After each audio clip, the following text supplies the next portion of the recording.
meus amores, sejam muito bem-vindos ao nosso Castelo de Areia, o podcast que constrói e reconstrói a saúde do seu filho. A gente tá aqui para tornar sua maternidade, sua paternidade mais leve, mais descomplicada, mais gostosa e sempre baseada em evidência e tirar esses mitos aí que a gente vê muito em rede social. Eu sou a doutora B, pediatra, e tô aqui com a minha dupla dinâmica, a doutora Jéssica Pinha.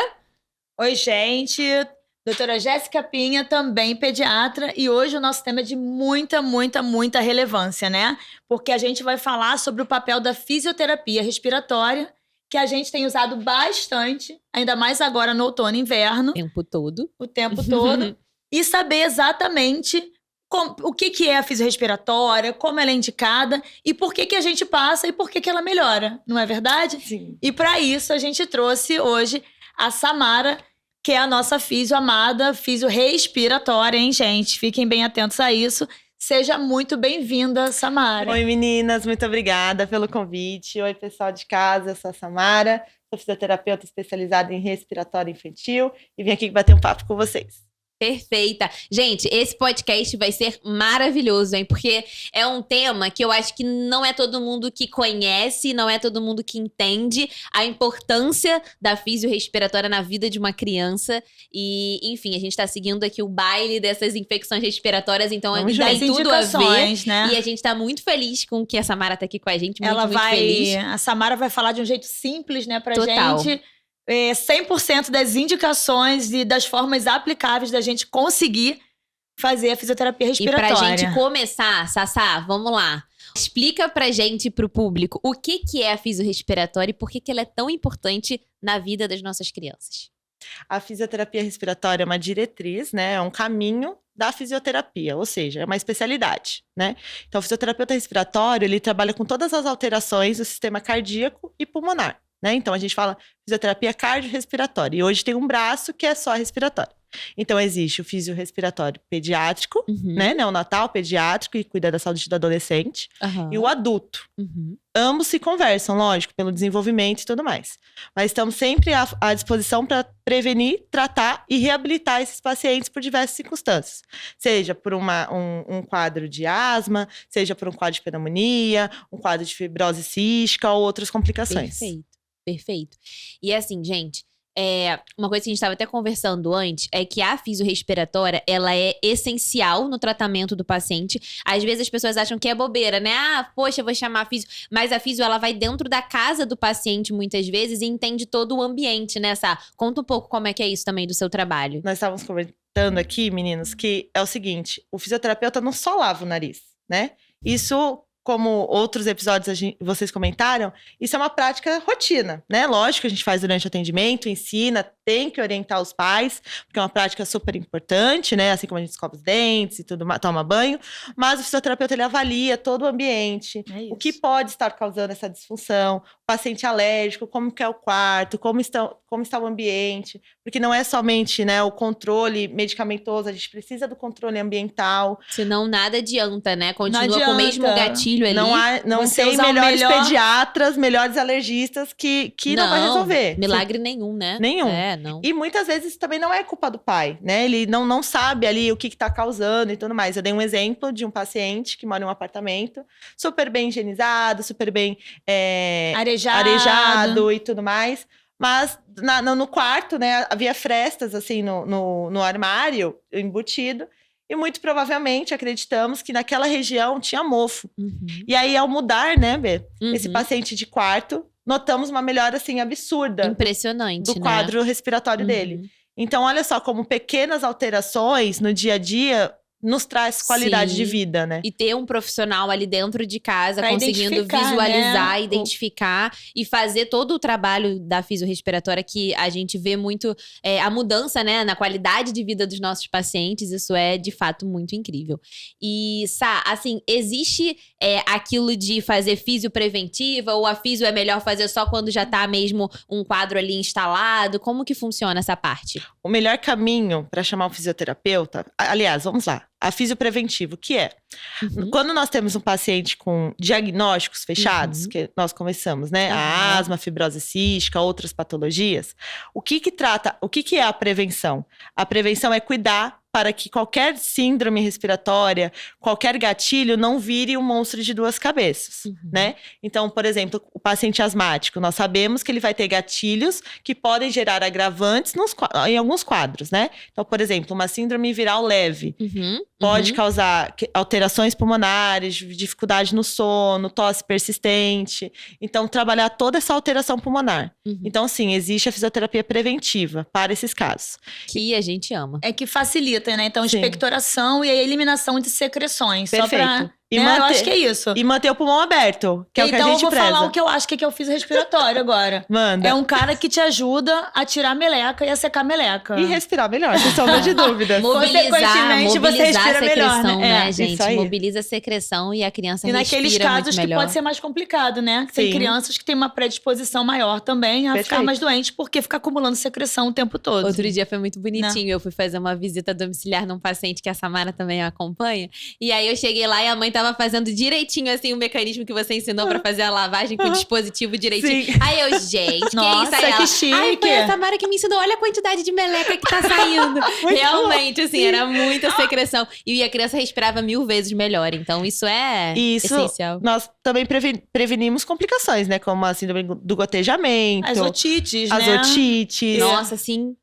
a sim, tosse lava na- persistente, principalmente quando a criança muda de decúbito, né? Coloca ali a criança pra dormir, aí às vezes a criança engasga e tudo mais, porque aquela secreção espessa para ali na garganta e tudo mais. Então, nós também prevenimos muitas situações. Então, qual que é a diferença entre a fisioterapia preventiva e a fisioterapia de tratamento? Tá. Tem uma diferença, né? Só pra gente poder saber. Tem. A preventiva, como eu disse, nós utilizamos antes da doença, né? Então, o paciente tem uma patologia, ou seja, tem uma doença existente, no caso a asma, vamos falar da asma um pouquinho. Então, o paciente é asmático e aí foi contaminado por um vírus. Ou começou ali com sintomas de congestão, tosse e tudo mais. Nós fisioterapeutas, vamos avaliar quais são as alterações, ou seja, tá com chiado, né? A ausculta tá diminuída, essa secreção tá em mais via aérea ou não tá, já está na parte pulmonar. Por quê? A asma, como nós dissemos, dentro do nosso pulmão a gente tem vários canudinhos, né? Que são os brônquios que a gente fala, os bronquíolos. Esses canudinhos, quando entram secreção, causa alterações, ou seja, não consegue fazer a troca gasosa correta. Isso então, aí. nós retiramos essa secreção com técnicas atuais e mantemos esse pulmão aberto. Então, essa é a preventiva. Então, o ar entra e sai da melhor forma Da melhor possível. forma possível, isso. E, lógico, com a ajuda das medicações controladas, que o próprio pediatra, pneumologista, o alérgico, já fez a Isso que a gente Mas tá indicação. falando, também a equipe evita, né? multi, né, gente? A equipe multi tem que estar atuando Super em prol importante. do paciente. Perfeito. Até evita super as, importante. muitas medicações, porque às vezes você acaba medicando, e o que você precisa é só melhorar a troca, né? Exatamente. E no caso do tratamento, por exemplo, como nós podemos pegar outras doenças, né? É justamente para isso. O que está causando? É um processo inflamatório? Esse processo inflamatório está sendo causado pela secreção? Não. Está sendo causado pelo vírus? Aí não. eu acho que eu tenho até uma outra dúvida, Sá, que é assim, quando, eu vou chamar uma fisiorrespiratória, meu paciente tá com um quadro respiratório agudo. Uhum. Eu vou chamar a físio. E aí, como que a gente sabe quantas vezes a físio vai ter que ir? Só uma vez geralmente adianta? Como é que é esse como é esse que a gente... segmento? Isso eu tenho uma dúvida também. Quando é que Esse segmento. a gente fala, não, tem que fazer todo dia, eu tenho que fazer, não, a cada 2 dias dá Isso. pra fazer. Essa é uma dúvida muito comum dos pais.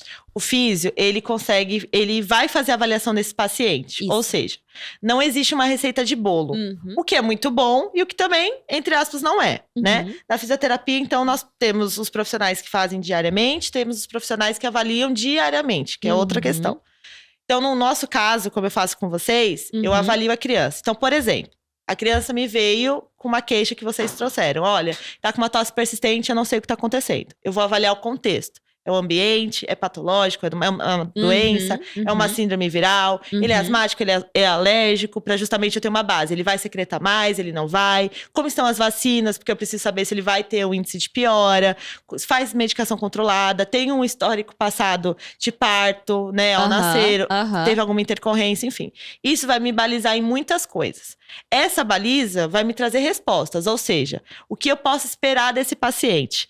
A maioria dos pacientes, né, que estão chegando para mim, por exemplo, Que são saudáveis, né? são Previamente. saudáveis que estão previamente. infectados. perfeito, que é uma coisa pontual, Uhum. conseguimos resolver em no máximo 3 sessões.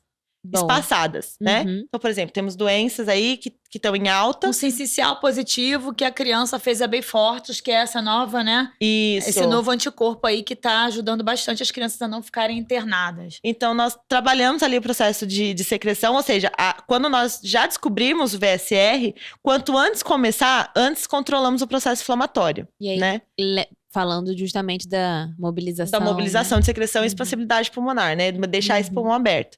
Então, 3 sessões está sendo a variação perfeita ultimamente, né?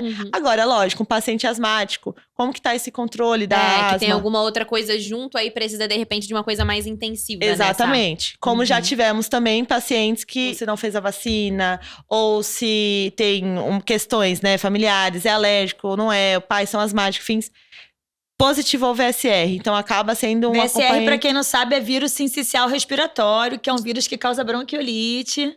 E tá bem alta ultimamente, e agora igual a gente tá na verdade, a época deles é agora, Sim, né? Aqui no Rio, né, Aqui no Rio de Janeiro. Aqui a gente no tá passando pelo no inverno, pico, né? Então, esses pacientes acabam necessitando de mais avaliações e consultas. Então, já Perfeito. aconteceu de precisar todos os dias, mas é algo muito, muito raro, né, Jé? É muito raro. Eu acho que nunca tivemos um paciente nessa necessidade. A gente sempre consegue, você consegue sempre Não, a Maitê já precisou. avaliar. A Maitê já precisou. Ah, Maitê. Mas também é um caso que É um tinha caso à outras parte, patologias, mas né? ela precisa de exercício todo dia, Bom, dependendo. vamos então para as nossas dúvidas dos seguidores. Primeira dúvida. Sassá, quais os sinais de que o meu filho precisa de uma fisioterapia respiratória? Tosse persistente, dificuldade na expectoração, chiado, né, que nós chamamos de broncoespasmo e tudo mais. Não conseguindo dormir com tosse, Não conseguindo dormir, não conseguindo amamentar, sonolência, cansaço, falta de ar. Melequento demais. Secreção persistente. Uma criança que interna o tempo todo, não é verdade? Perfeito, né? principalmente para prevenir as próximas internações, né? E se o seu filho foi diagnosticado com alguma doença pulmonar, vale totalmente a pena, pelo menos uma avaliação da físio. Acompanhamento, né? Eu acho que vale, sim. Próxima. Segunda pergunta. Do @paiantenado. Eu gostei desse Instagram. Fisioterapia substitui o uso de remédios? Não, de forma alguma. Fisioterapeuta não faz milagre, gente. Calma, vamos com calma. De novo, né? Junto. É equipe multi, gente. Equipe multi. O fisioterapeuta vai tratar a disfunção, mas o médico vai tratar a patologia. É super importante isso, por favor. De forma alguma. Não. Eu tenho só uma última pergunta rapidinho antes de terminar. Porque todo mundo me pergunta isso, e eu acho que talvez... Fisioterapia respiratória dói? A criança sente dor? Porque chora? A criança não para de chorar, fica berrando com você lá, mexendo no tórax massageando, dela. manobrando ali. Dói ou não dói? Não dói. Mas convenhamos, você dodói. Vai querer alguém te manuseando? É verdade. Ainda mais principalmente pensa. com crianças pequenas, né? Pois Bebezinhos, né? E vamos difícil. pensar também de uma forma mais simples. Todo o canal ali, toda a via da criança, o narizinho, a parte do pulmão, é muito pequenininho. Então, qualquer mobilização que a gente fizer, massagem, né, do fisioterapeuta, digamos assim, de grosso modo, qualquer mobilização que o fisioterapeuta faz, vai movimentar essa secreção, que muito provavelmente vai causar desconforto na criança também. Então, vamos lá, não dói, né? Mas não quer dizer que não pode ser também um pouquinho desconfortável. Mas tossir dói. Quem já tossiu muito sabe que dói. E tosse persistente, pior ainda, né? Pois Aquela dor no verdade. peito, a gargantinha irritada, caos. É verdade. Bom, Sá, então, pra gente chegando já ao final aqui, mas o que você falaria para as famílias, para elas fazerem, assim, de detalhes para tentar ajudar na saúde respiratória das crianças? Lavagem nasal, controle ambiental, a ida, né, no profissional pediatra, alergista, pneumologista, avaliação do fisioterapeuta. Quando não é possível isso, né, lógico, estimular que essa criança tussa, remova essa secreção de forma fisiológica, comum, né? Poxa, meu filho não consegue tossir. Vamos ali fazer uns exercícios de bolinha, depois eu vou gravar esse vídeo para vocês postarem. Boa. Exercício de bolinha para a criança soprar e aí conseguir fazer uma expiração, né, que a gente chama de expiração prolongada, e conseguir mobilizar essa secreção, a lavagem nasal novamente, que vai fazer toda essa higienização, e também estimula a tosse, né? Então são formas mais fáceis de manipular isso aí. Sassá, a gente tá chegando no fim. Uma E aí, pena. sempre no fim, a gente pede pro nosso convidado especial deixar uma frase, assim, de efeito pra gente construir o nosso castelinho. Então, eu queria que você falasse uma frase aí que você vai deixar hoje de lição aí pra gente. Olha pra câmera e fala, qual que é a sua lição de hoje? Então, o que eu quero deixar pra vocês é: não subestimem sintomas. Procure, lógico, um profissional, porque a respiração faz parte da nossa qualidade de vida. E quanto antes nós conseguimos tratar isso, controlar isso, melhora a qualidade de vida da nossa criança, né? E na criança, principalmente, evitamos isso pro longo da vida, né? Então, cara, não é comum uma criança não correr, não é comum uma criança não brincar. Então, por favor, prezem sempre pela qualidade de vida deles, tá bom? Aí, sensacional. Obrigada Bom, por ter gente, vindo. agora vou deixar aqui o arroba do Instagram, @doutorab.pediatra. @doutora Jéssica Pinha. E @fisioped Samara Suliman _. E @clinicabi.pediatria. E @espaçovida 3 _. Até a próxima. Beijo!